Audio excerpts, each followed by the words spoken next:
Laudetur Jesus Christus, praised be Jesus Christ, and welcome to Vatican Radio's live-streamed broadcast of the celebration of Holy Mass for the Solemnity of Saints Peter and Paul. Today is June 29th, 2023.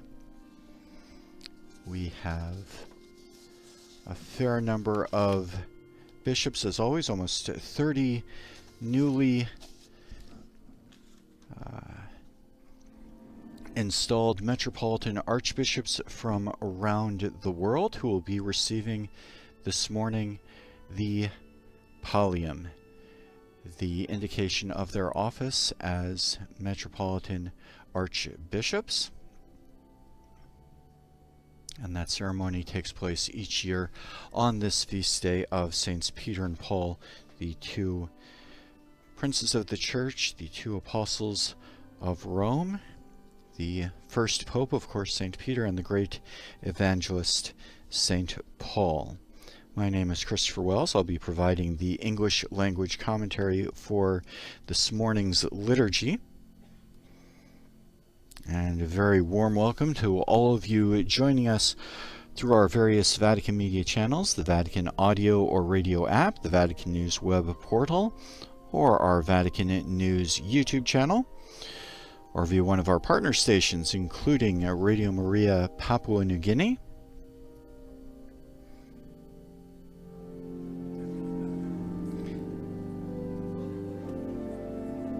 EWTN TV, Sultan Light TV, Catholic Faith Network, Catholic TV, and UCTV, Uganda Catholic Television.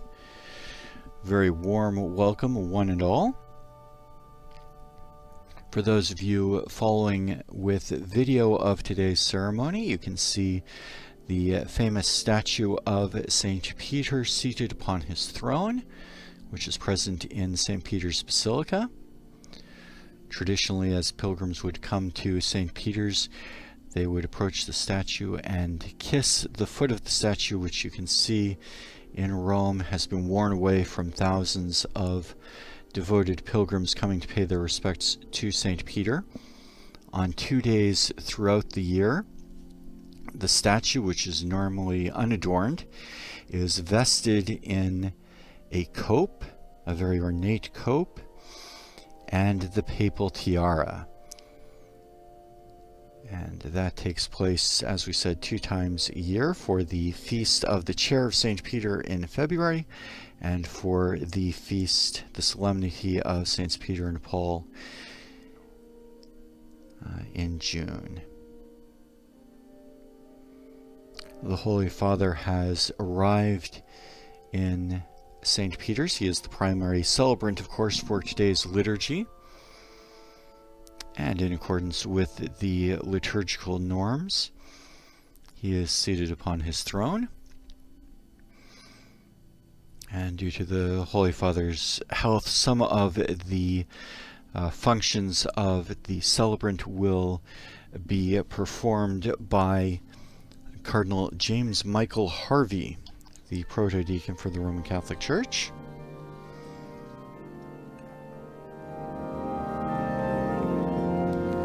And you can now hear the opening strains of the entrance antiphon. Misit Dominus, the Lord sent his angel and has saved me from Herod. Alleluia. A reference, of course, to the reading where God sent an angel to deliver St. Peter from prison.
as the entrance antiphon comes to an end, the celebrants have processed into the Basilica of St. Peter's.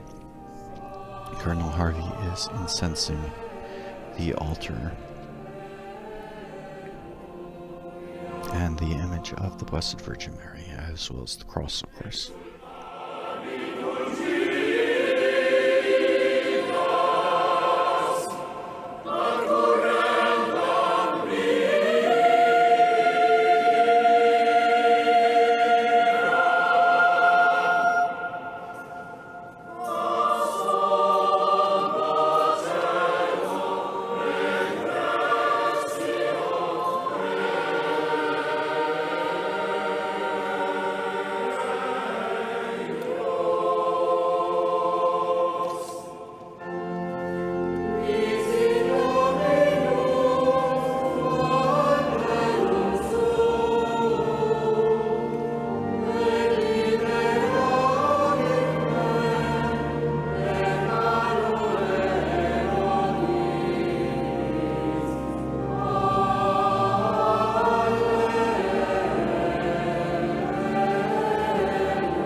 This morning's ceremony will begin with the liturgical blessing by Pope Francis.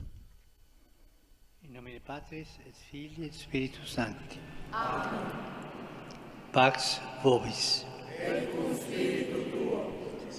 And as the Mass begins, 4 deacons take the pallia from the Confessio, the chapel of the relics of St. Peter, and they are brought before our Holy Father Pope Francis, where he will bless them after greeting the new Metropolitan Archbishops.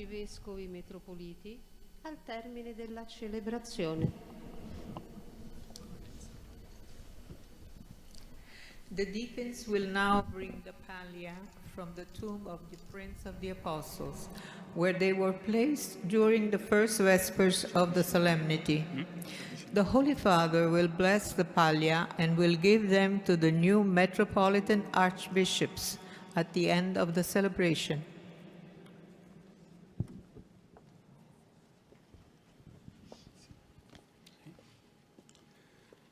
Beatissime Pater, Reverendissimi Patres Archiepiscopi, Most Holy Father, the Most Reverend Archbishops, with profound fidelity and devotion to you and to the Apostolic See, humbly petition your Holiness to bestow on them the pallia taken from the tomb of Blessed Peter, as a sign of the authority which the Metropolitan, in communion with the Roman Church, enjoys by law within his province. The pallia blessed today by your Holiness will be given by the papal representative to each of the Metropolitan Archbishops nominated this past year in their respective Metropolitan churches. The Archbishops present here today will now recite the oath of fidelity before your Holiness according to the prescribed formula. Vertente anno electis, unicuique in propria Ecclesia Metropolitana a Pontificio legato imponentur. Archiepiscopi hic adstantes nunc coram sanctitate vestra hanc juramenti formulam pronunciabut. Ego Baltasar Enricus Porras Cardoso, Archiepiscopus Caracensis, Beato Petro Apostolo Sancte Apostolice Romane Ecclesiae, activi summo pontifici, tuisque legitimus successoribus, semper fidelis ero et obediens, ita me Deus omnipotens adjuvet.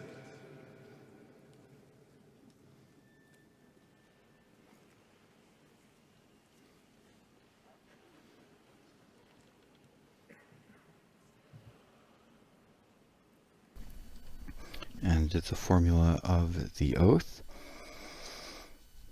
I, each bishop will say I, and give his name, the Archbishop of the place where he is Metropolitan, will always be faithful and obedient to Blessed Peter the Apostle, to the Holy Apostolic Church of Rome, and to you, the Supreme Pontiff, and to your legitimate successors.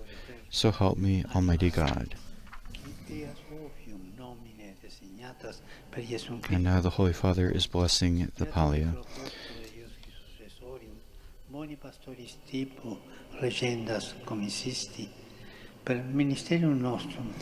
O God, eternal shepherd of souls, whom by the name of sheep you entrusted through Jesus Christ your Son to be governed by the blessed Apostle Peter and his successors, according to the model of the Good Shepherd, through our ministry pour out the grace of your blessing upon these pallia, which you have chosen as a symbol of the office of pastoral care. Graciously accept our humble petitions, and through the merits and prayers of the apostles, grant that those who by your gift will wear this vestment may understand that they are shepherds of your flock, and express by their actions the meaning of this name. May they take up the yoke of the gospel placed on their shoulders, and may they find it so light and easy that as they guide others by their example and fidelity in the way of your commandments, they may merit a place in your eternal pastures, through Christ our Lord.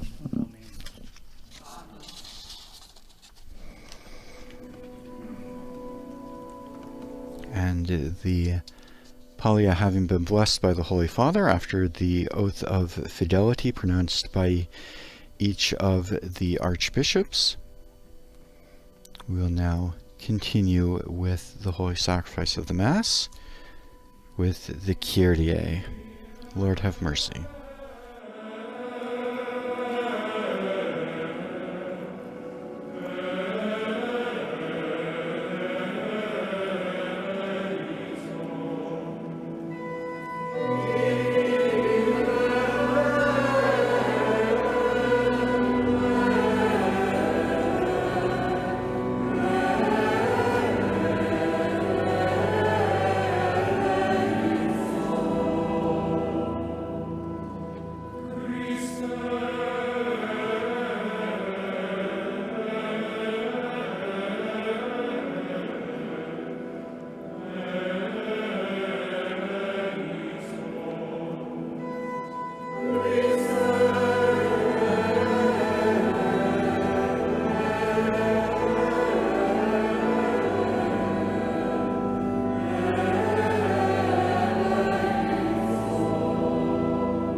And now the Gloria.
Oremos.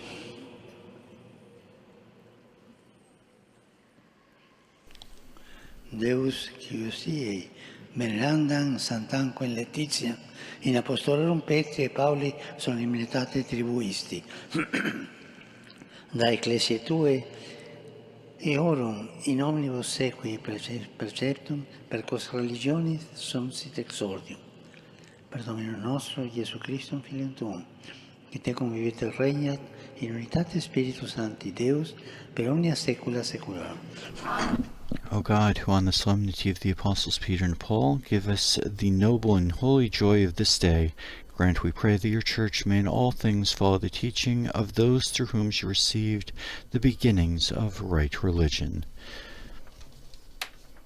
The first reading, which is taken from the Acts of the Apostles, chapter 12, verses 1 through 11.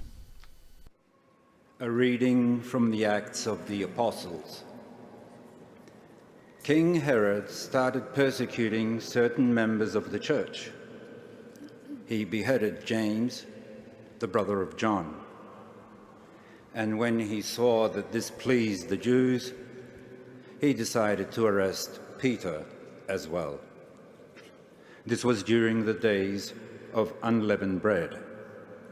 And he put Peter in prison, assigning 4 squads of 4 soldiers each to guard him in turns. Herod meant to try Peter in public after the end of Passover week. All the time Peter was under guard, the church prayed to God for him unremittingly.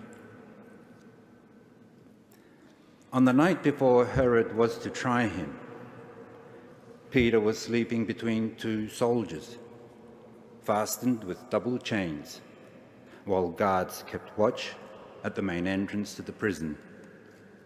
Then, suddenly, the angel of the Lord stood there, and the cell was filled with light.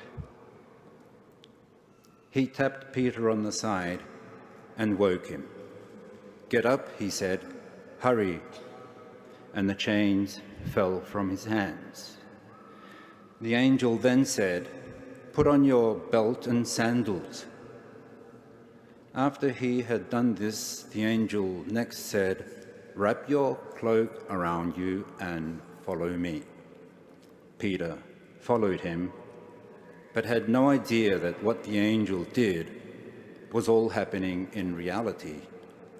He thought he was seeing a vision. They passed through 2 guard posts, one after the other, and reached the iron gate leading to the city.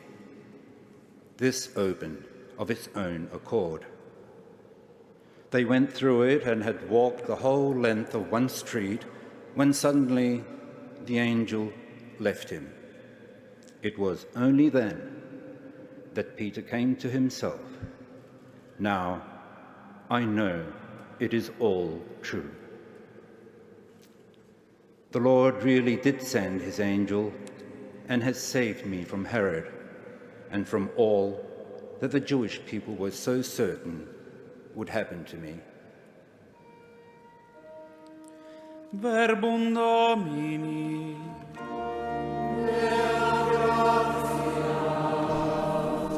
The responsorial psalm is from Psalm 33. The response is, "From all my terrors the Lord set me free." Il Signore mi ha liberato da ogni paura.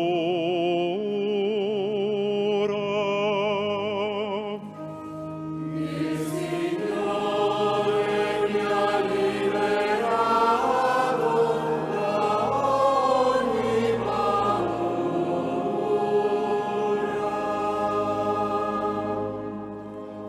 Benedirò il Signore in ogni tempo, sulla mia bocca sempre la sua lode.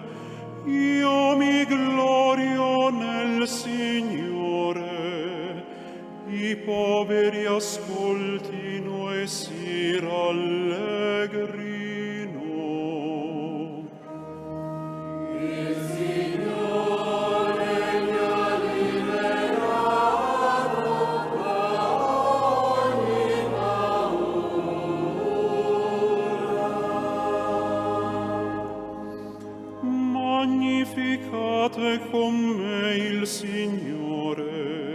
esaltiamo insieme il suo nome. Ho cercato il Signore, mi ha risposto, e da ogni mia paura mi ha liberato. Il Signore mi ha liberato da ogni paura.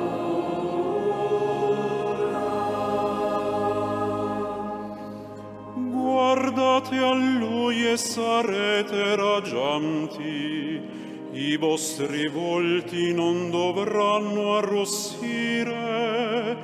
Questo povero grida, il Signore lo ascolta, lo salva da tutte le sue angosce.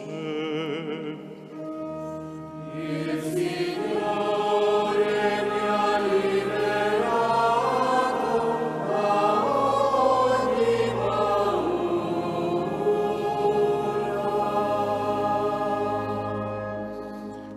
L'angelo del Signore si accampa attorno a quelli che lo temono e li libera. Gustate e vedete com'è buono il Signore. Beato l'uomo che in Lui si rifugia. Il Signore mi ha liberato da ogni paura.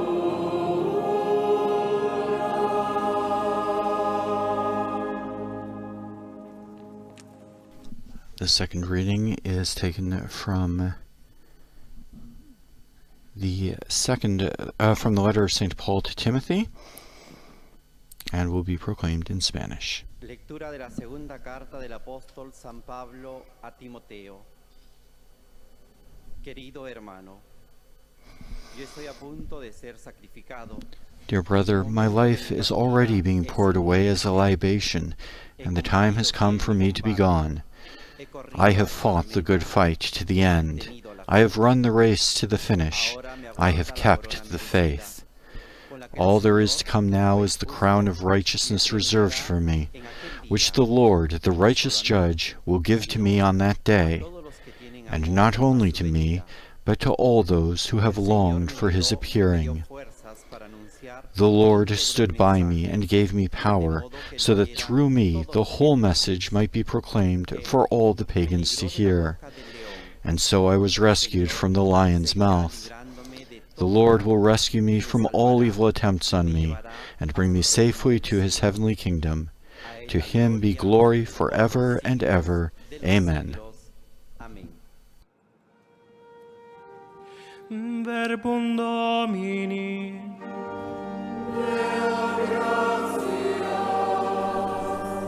We welcome the Gospel with the Gospel acclamation. Alleluia, with the verse from Matthew 16. Tu es Petrus, you are Peter, and on this rock I will build my church, and the gates of hell shall not stand against it.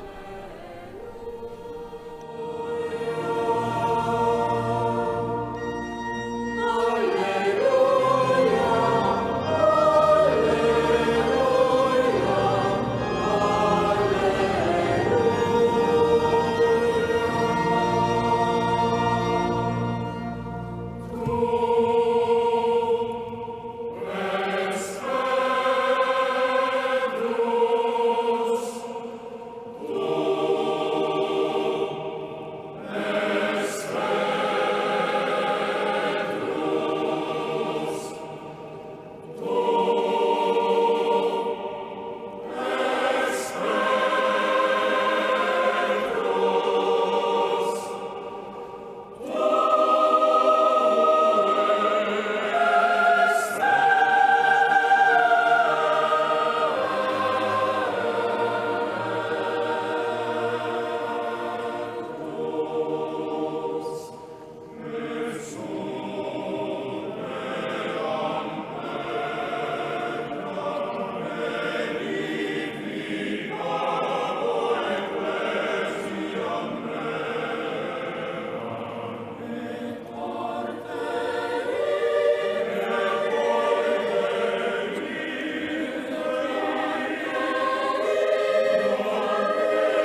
Today's Gospel, of course, is taken from the very famous passage from St. Matthew chapter 16, verses 13 through 19. Dominus vobiscum.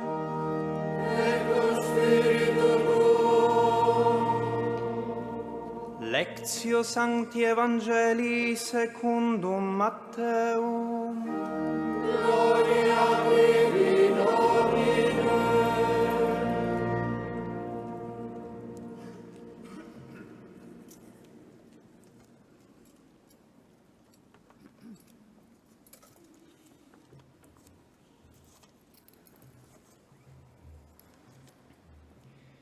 In quel tempo Gesù, giunto nella regione di Cesarea di Filippo, domandò ai suoi discepoli: la gente chi dice che sia il figlio dell'uomo?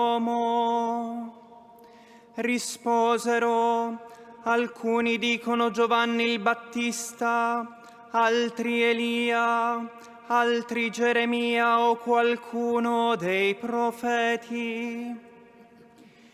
Disse loro: ma voi chi dite che io sia? Rispose Simon Pietro: tu sei il Cristo, il Figlio del Dio vivente. E Gesù gli disse: beato sei tu, Simone, figlio di Giona, perché né carne né sangue te lo hanno rivelato, ma il Padre mio che è nei cieli. E io a te dico: tu sei Pietro, e su questa pietra edificherò la mia chiesa, e le potenze degli inferi non prevarranno su di essa.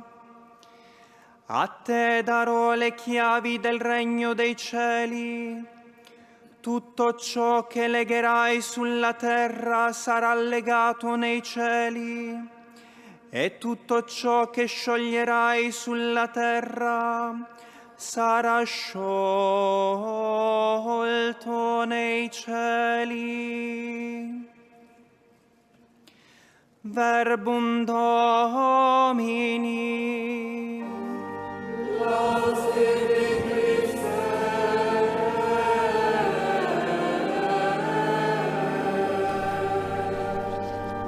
At that time, when Jesus came to the region of Caesarea Philippi, he put this question to his disciples: who do men say that the Son of Man is? And they said, some say he is John the Baptist, some Elijah, and others Jeremiah or one of the prophets. But you, he said, who do you say I am?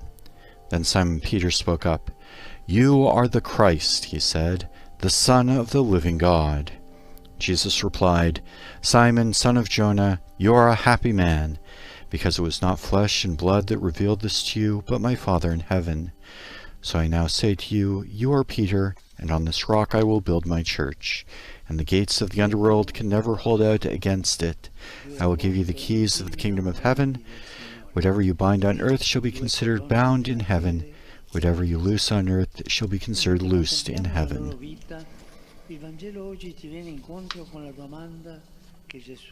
Our Holy Father's homily. We are celebrating Peter and Paul, two apostles in love with the Lord, two pillars of the faith of the Church.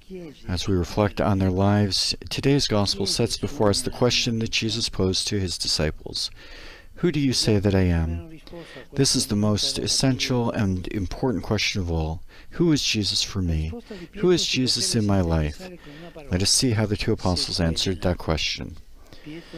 Peter's answer can be summed up in one word: follow. Peter knew that it was follow the Lord. On that day in Caesarea Philippi, Peter responded to Jesus' question with a fine profession of faith. You are the Messiah, the Son of the living God. An impeccable, precise, exact, and we could even say perfect catechetical answer. Yet that answer was itself the fruit of a journey. For only after the thrilling experience of following the Lord, walking with him, and behind him for some time, did Peter arrive at the spiritual maturity that brought him, by grace, to so clear a profession of the faith.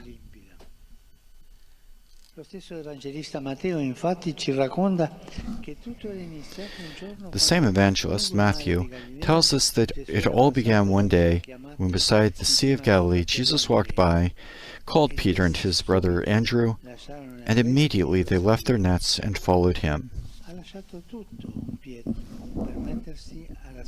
Jesus left everything behind to follow the Lord.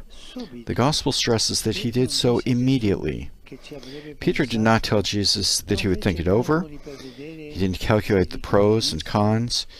He didn't come up with alibis to postpone the decision.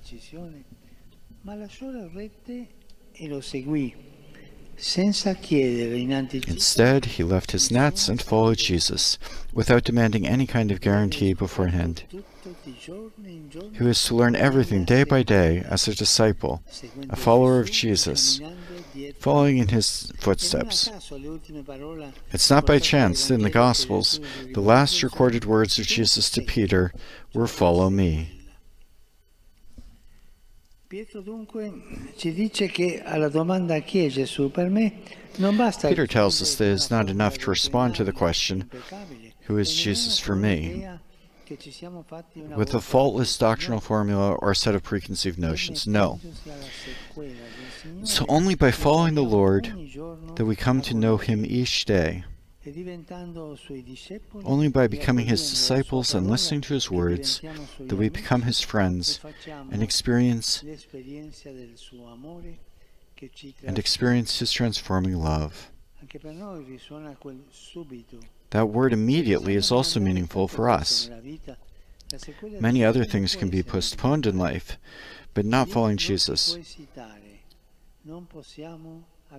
Where he is concerned, we cannot hesitate or come up with excuses. We need to be careful, too, because some excuses are disguised as spiritual. As, for example, when we say, "I'm not worthy, I don't have it in me, what can I do?" This is one of the ploys of the devil. It robs us of trust in God's grace by making us think that everything depends on our own abilities. To detach ourselves from all earthly forms of security, immediately, and to follow Jesus anew each day. Such is the charge that Peter sets before us today. He invites us to be a church that follows, a church that follows, a church that strives to be a disciple of the Lord, a lowly servant of the gospel. Only in this way will the church be capable of dialoguing with everyone and becoming a place of accompaniment, closeness, and hope for the men and women of our time. Only in this way will those farthest from us, those who often regard us with diffidence or indifference, come to realize in the words of Pope Benedict that the Church is the place of our encounter with the Son of the living God, and thus the place for our encounter with one another. So now we come to the Apostle of the Gentiles. If the word to describe Peter's answer was follow, for Paul it is proclaim, to preach the gospel. For Paul, too, everything began with grace, with the Lord's prior initiative.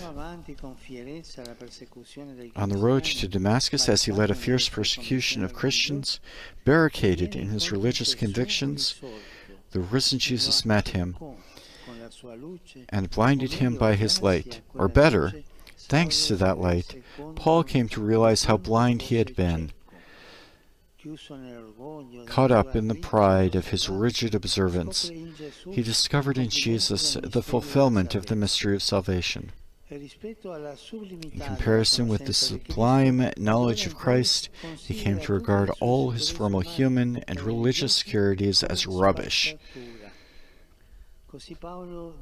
Paul then devoted his life to traversing land and sea, cities and towns, taking no account of privations and persecutions, for the sake of preaching Jesus Christ. Looking at Paul's life, it almost seems that the more he preached the gospel, the more he grew in the knowledge of Jesus. By preaching the word to others, he was able to peer more deeply into the depths of God's mystery. Paul could then write, "Woe to me if I do not proclaim the gospel." He could then confess, "To me life is Christ." Paul then tells us that our answer to the question, "Who is Jesus for me?" is not a privatized piety that leaves us peaceful and unconcerned about bringing the gospel to others. The Apostle teaches us that we grow in faith and in knowledge of the mystery of Christ when we preach and bear witness to Him before others. This is always the case. Whenever we evangelize, we are ourselves evangelized. This is an experience of every day. When we evangelize, we ourselves are evangelized. The word that we bring to others comes back to us. For however much we give to others, we ourselves receive much more. And this is something necessary also for the Church in our day, to put preaching at the center, to be a church that never tires of repeating, "For me to live is Christ, and woe to me if I do not proclaim the gospel." A church that needs to preach, even as we need oxygen to breathe. A church that cannot live without sharing with others the embrace of God's love and the joy of the gospel. Brothers and sisters, we are celebrating Peter and Paul. They answered that essential question in life, the fundamental question of life, who is Jesus for me? By following Him as disciples and by proclaiming the gospel. It's good for us to grow as a church in the same way, by following the Lord, constantly and humbly seeking Him out. It's good for us to become a church that is also outgoing, finding joy not in the things of the world, but in preaching the gospel before the world, and sowing in people's hearts the presence of God. Bring the Lord Jesus everywhere, with humility and joy, in our city of Rome, in our families, in our relationships and our neighborhoods, in civil society, in the church and political life, in the whole world, especially in those places where poverty, decay, and marginalization are deeply rooted.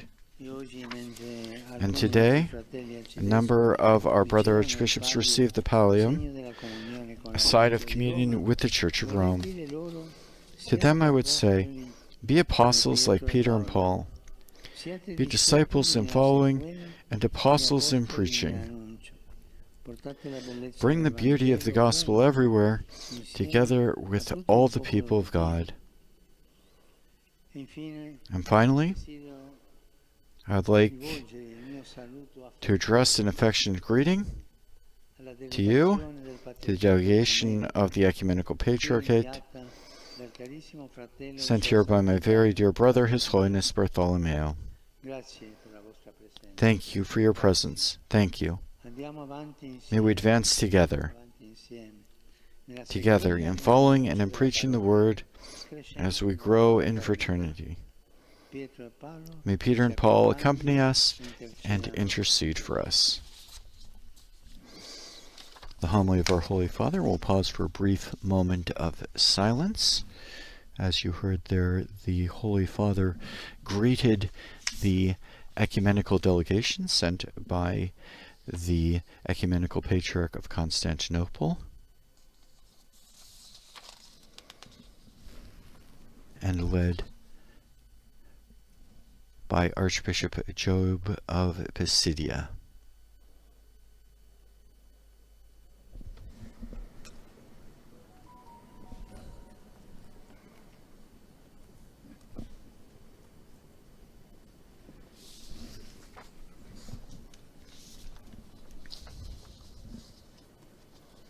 it is customary for the Patriarch of Constantinople to send a delegation for the patronal feast of the Pope, the feast of Saints Peter and Paul, the apostles of Rome, and for the Pope to send representatives in return to Constantinople, now known usually as Istanbul,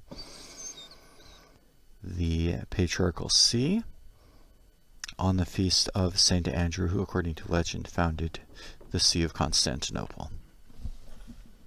And now we continue with the Creed, our profession of faith.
will now have the universal prayer, the prayers of the faithful. Pietro e Paolo, eleviamo le nostre suppliche al Padre che è nei cieli e guida con amore la sua Chiesa pellegrina nel tempo. Dear brothers and sisters, through the intercession of Saints Peter and Paul, let us raise our prayers to our Heavenly Father, who lovingly guides his pilgrim church. The response is, we beseech thee, hear us. Let us pray for the Church of God spread throughout the world. May the Father of our Lord Jesus Christ make the Church grow in unity and be a sign of fraternal communion for the men and women of every language and nation.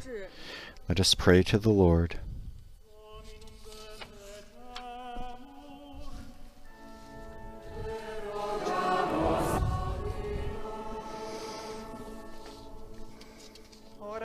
Let us pray for our Holy Father, Pope Francis.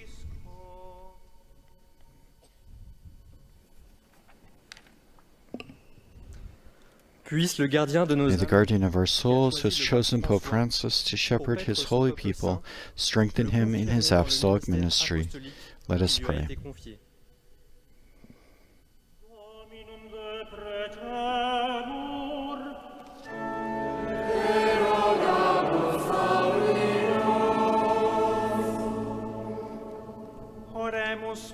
Let us pray for the new metropolitan archbishops.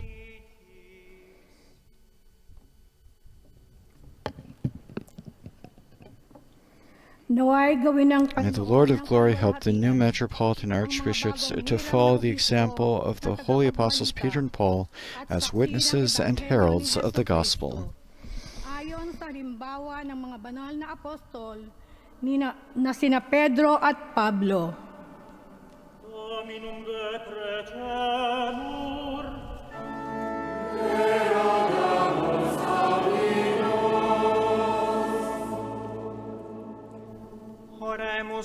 Let's pray for all government leaders.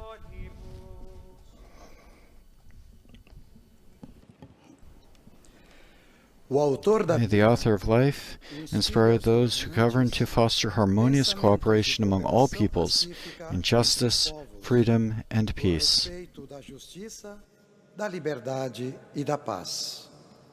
Dominum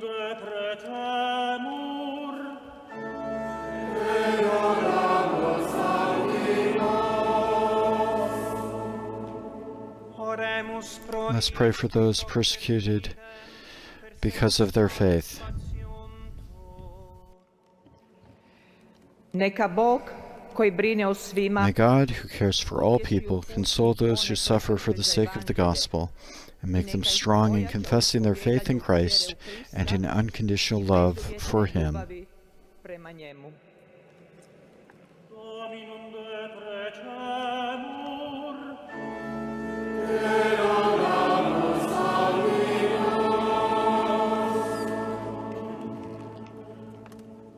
O God, merciful Father, hear the prayers we make through the intercession of the holy apostles Peter and Paul, who were courageous witnesses of love for Christ and for the people redeemed by His precious blood, who lives and reigns forever and ever.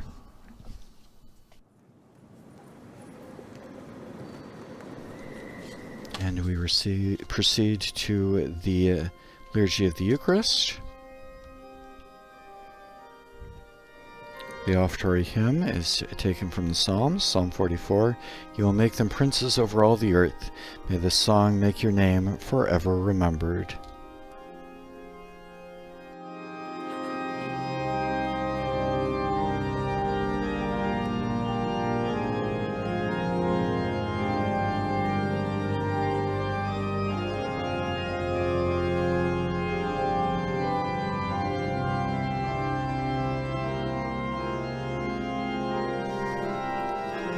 The altar is prepared for the holy sacrifice.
priests who will serve as ministers of Holy Communion for the faithful approach the altar with the ciboria, the vessels containing the hosts which will be consecrated and by the prayer of the priest will become the most sacred body of our Lord Jesus Christ.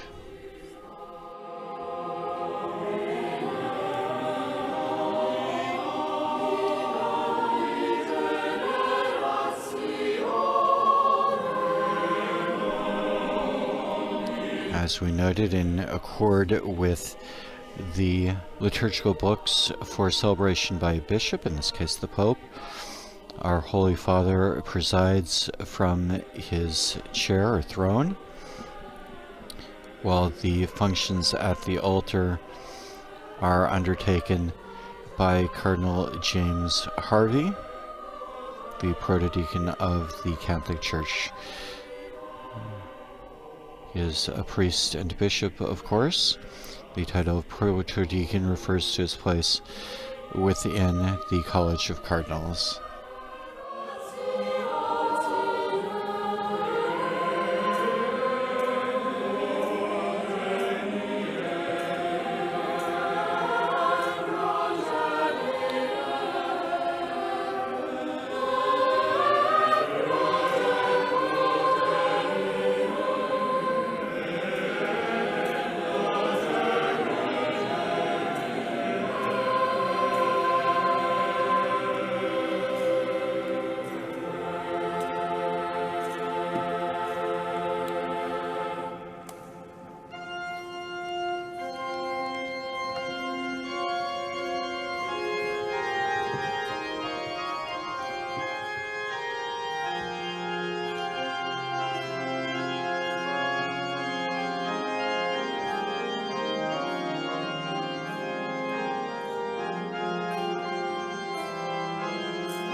Orate, fratres, ut meum ac vestrum sacrificium acceptabile fiat apud Deum Patrem omnipotentem.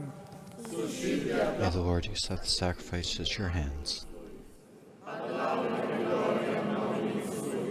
Ad utilitatem quoque nostra, potius ecclesiae sue sancte. Ostium Domine, quam nomini Tuo. May the prayer of the apostles, O Lord, accompany the sacrificial gift that we present to your name for consecration, and may their intercession make us devoted to you in celebration of the sacrifice. Through Christ our Lord. Dominus vobiscum, et spiritu tuo, sursum corda, abemus ad Dominum. Gratias agamus Domino Deo nostro. Dignum et justum est. Vere dignum et justum est, ecum et salutare, nos tibi semper et ubique gratias agere, Domine, Sancte Pater, omnipotens eterne Deus. Quia nos beati apostoli Petrus et Paulus, tua dispositione letificant, hic princes fidi confitende, ille intelligente clarus assertor, ix reliquis Israel instituis ecclesiam primitivam, ille magister et doctor gentium vocandarum. Sic diverso consilio, unam Christi familiam congregantes, par mundo venerabile una corona sociabit. et ideo cum angelis et sanctis universis, te collaudamus sine fine dicentes.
The prayers Eucharistic prayer number 3.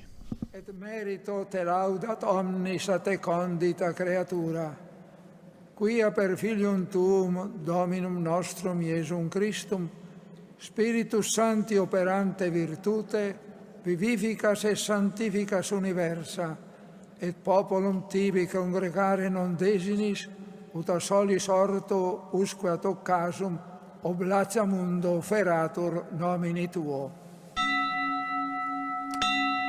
Supplices ergo te Domine deprecamur, ut ec munera que tibi sacranda de tulimus, e odem spiritus sanctificare digneris, ut corpus et sanguis fiant Filii Tui Domini nostri Iesu Christi, cuius mandato ec mysteria celebramus.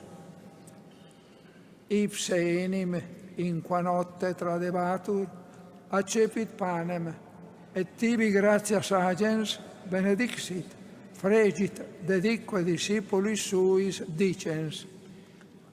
Accipit et manducate ex hoc omnes, hoc est enim corpus meum, quod pro vobis tradetur.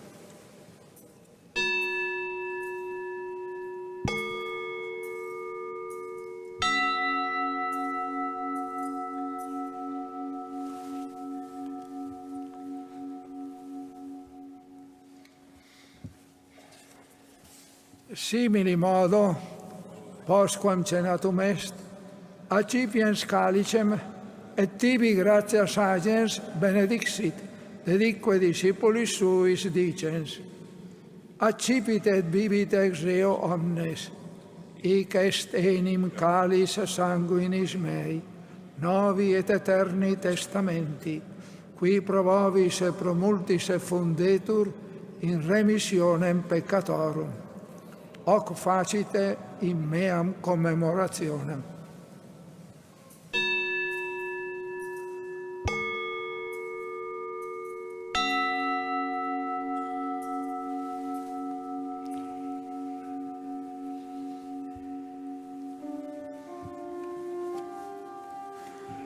Mysterium Fidei.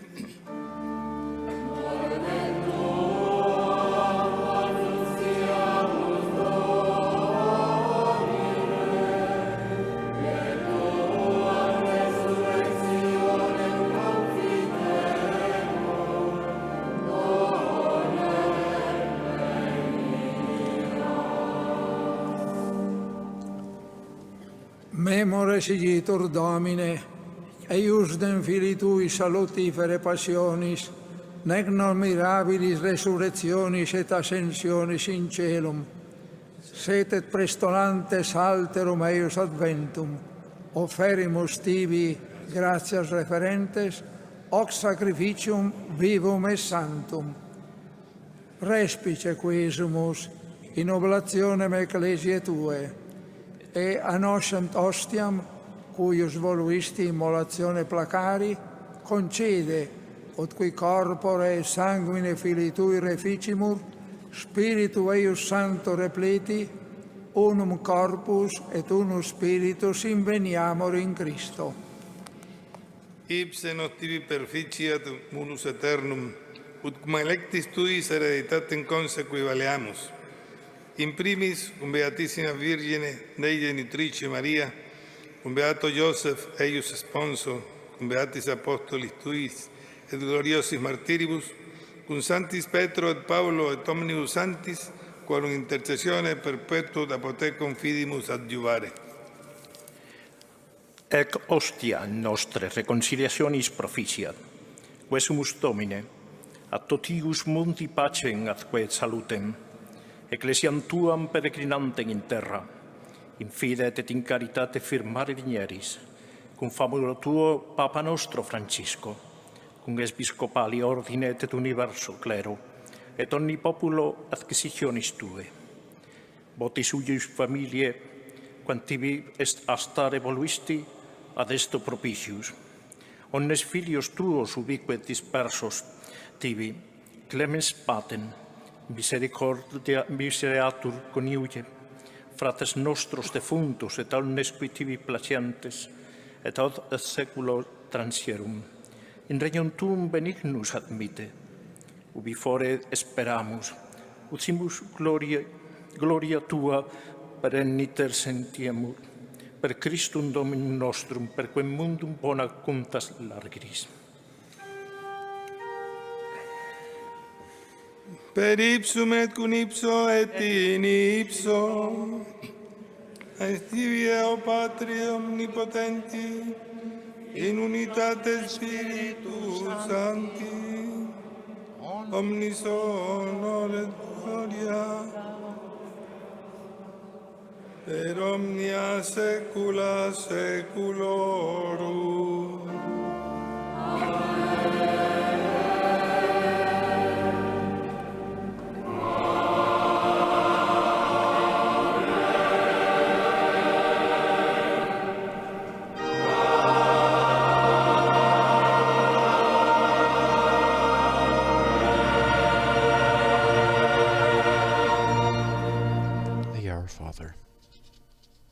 Precetti salutaribus moniti e divina istituzione formati, audemus dicere.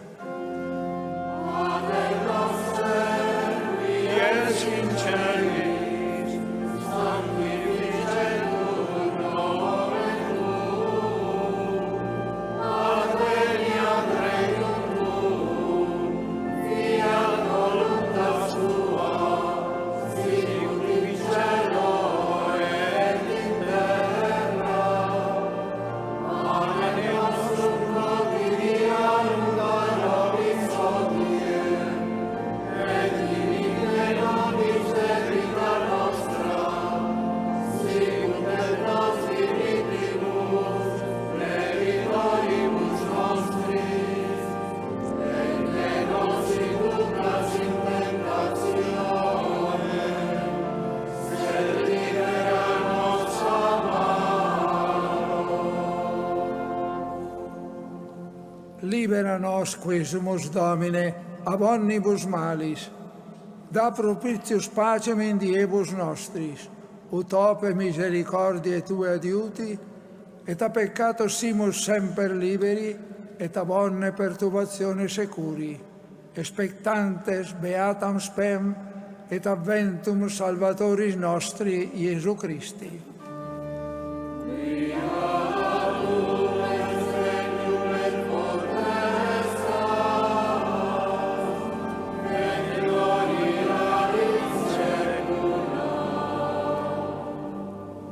Domine Iesu Christe, qui dicisti apostolis Tuis, pacem relinquo vobis, pacem meam do vobis, ne respicias peccata nostra, sed fidem ecclesiae Tue, e anque secundum voluntatem Tuam pacificare et quadunare digneris, qui vivis et regnas in saecula saeculorum. Amen.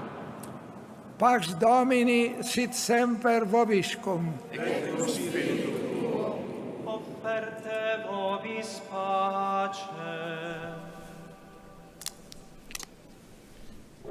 The exchange of peace and the fraction rite. And during the sign of peace, the representative of the Ecumenical Patriarch is brought to the Holy Father Pope Francis to exchange peace between the sister churches, the Church of Rome and the Church of Constantinople.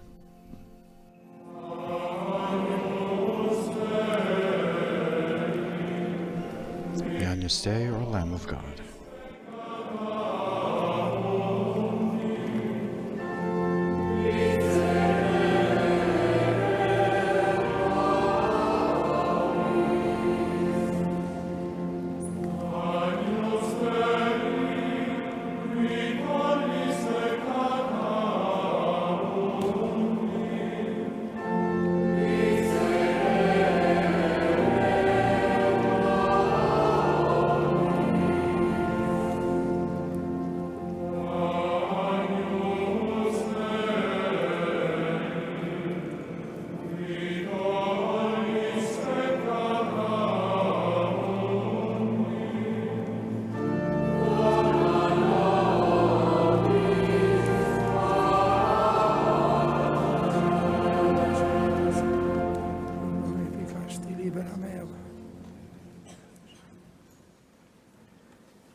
Ecce Agnus Dei, ecce qui tollit peccata mundi. Beati qui a cena magni vocati sunt. Domine, non sunt dignus ut intres sub tectum meum, sed tantum di verbo et sanabitur anima mea.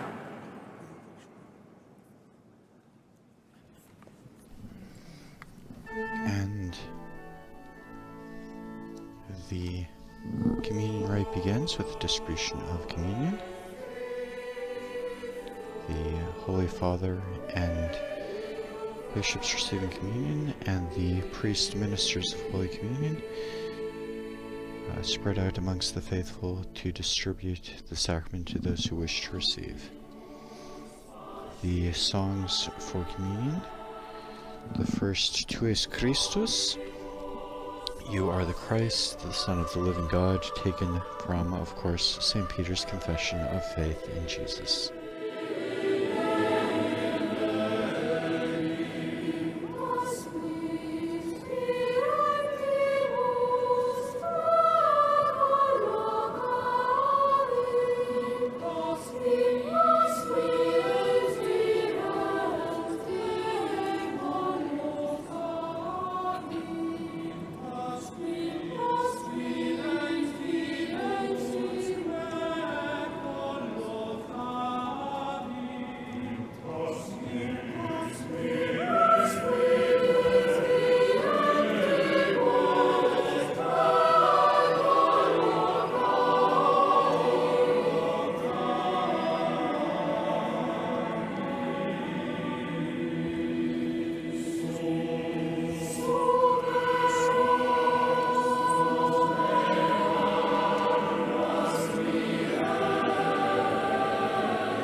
we can see images of St. Peter and Christ throughout the Basilica of St. Peter's, of course built over the tomb of the Holy Apostle. As is customary, we pause for a brief moment of silence at the conclusion of the communion rite.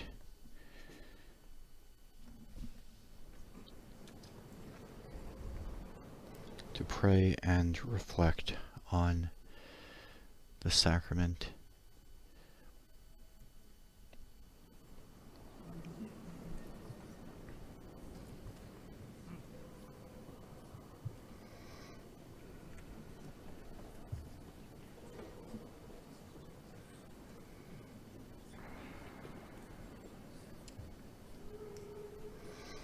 At the conclusion of the celebration, the Holy Father, joined by the representative of the Ecumenical Patriarch, Archbishop Job, will proceed together to the chapel of the relics of St. Peter below the high altar, an area known as the Confession, and we'll spend some time in silent prayer there before the relics of the Apostle Peter.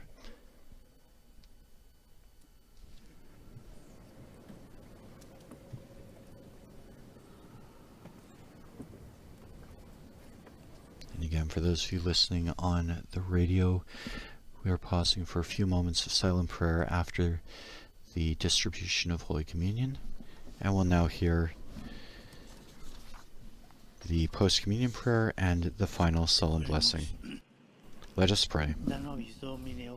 Grant us, O Lord, who have been renewed by the sacrament, so to live in the Church, that persevering in the breaking of the bread and in the teaching of the apostles, we may be one heart and one soul, made steadfast in your love, through Christ our Lord. Amen.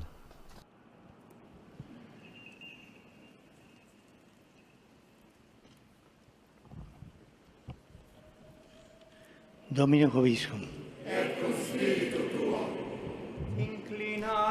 Bow your heads for the blessing. Benedicat vos omnipotens Deus, qui in beati Petri confessione, vos saluberrima stabilivit, et per eam ecclesia soliditate fidei fundavit. Amen.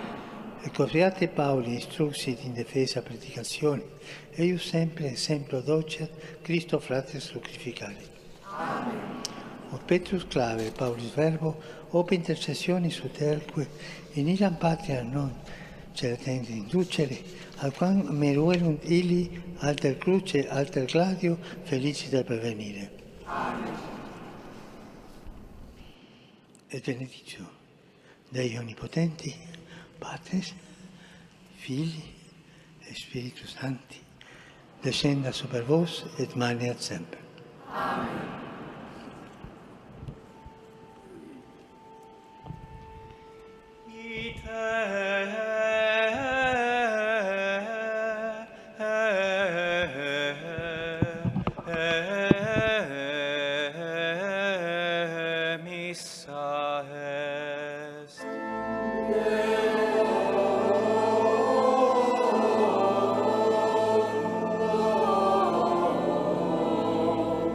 Oh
And as is customary in Rome and in many churches throughout the world, we conclude with a Marian hymn, often the Salve Regina, Hail Holy Queen. And at the conclusion of the Marian antiphon, the procession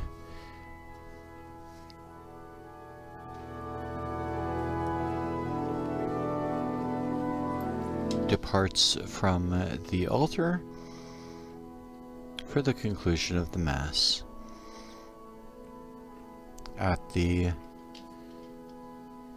When the procession has made its way out of the church, the Holy Father, who is remaining at his chair, as the hymn Tu es Petrus is sung, we'll listen to that for a moment.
As we mentioned, the Holy Father, having removed his vestments, is brought by wheelchair with the representative of the Ecumenical Patriarch to the entrance of the chapel of St. Peter, the chapel of the Confession below the high altar. The gates of the Confessio are marked with the upside-down cross, representing the way that Peter was martyred, sentenced to be crucified. St. Peter, the first Pope and Bishop of Rome, felt he was not worthy to die in the same manner of Christ and asked to be crucified upside down as a mark of humility. And the Holy Father, again, still with the representative of the Ecumenical Patriarch, paused for a moment of prayer before the statue of Saint Peter, which is vested in the cope and the triple tiara, the mark of Saint Peter's role as head of the Church on earth, the vicar of Christ, with no authority of his own, but only delegated authority as Christ's visible representative on earth, as Christ, of course, is the one only head of the Church. And after a brief moment of silent prayer, the Pope and Archbishop Job have a moment to exchange greetings in a few words as the ceremony draws to a close. A reminder that later this morning at midday, our Holy Father will be celebrating the Angelus from St. Peter's Square. We do invite you to join us for that event. This afternoon, we'll begin our broadcast just before 12 noon. The Holy Father will lead us in the recitation of the Angelus for this solemnity. And with the Holy Father's departure through the main aisle of St. Peter's Basilica, our live broadcast of this morning's liturgy draws to a close. On behalf of Vatican Radio and Vatican News, I'd like to thank our partners who help make these live broadcasts available throughout the world. And especially I'd like to welcome and thank those listening in on EWTN TV, Salt and Light TV, Catholic Faith Network, Catholic TV, and UCTV, Uganda Catholic Television. Thanks to our producers and technicians here in studio who help make these broadcasts possible. And thanks to all of you for joining us here today. For full coverage of today's audience, as well as other news from the Vatican and around the world, we invite you to visit our Vatican News web portal, as well as our Facebook, Instagram, Twitter, and YouTube accounts. And once again, please join